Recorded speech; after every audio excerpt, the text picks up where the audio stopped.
Mapagpalang araw po mga kalingkod. Ngayon po ay pag-uusapan po natin yung talinghaga po sa isang nagtatanim ng trigo at yung tanim niya ay nasa haluan ng damo.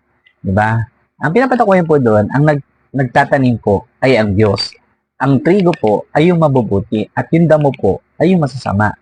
Ito po sa talinghaga na to na ipinapakita po na darating po yung panahon ng pag-ani na ang trigo at damo ay ihiwalay.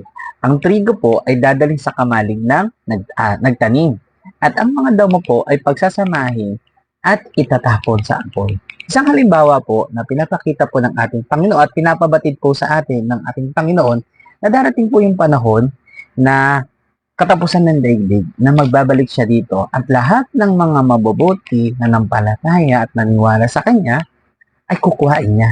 At ang mga tao na hindi sumunod at hindi naniwala sa mabuting balita at hindi tinanggap ang Panginoong Kristo, sila po yung pagsasama-samahin at itatapon po sa lawang apoy dahil hindi nila tinanggap at hindi sila naniwala sa mabuting balita na ang mabuting balita ay patungkol sa ating Panginoong Kristo na siya yung kailangan natin upang magkaroon tayo ng kaligtasan at mapunta tayo sa langit. Kaya mga kalingkod, importante po na malaman mo to upang hindi ka mapasama sa mga damo or mga taong masasama na itatapos sa apoy.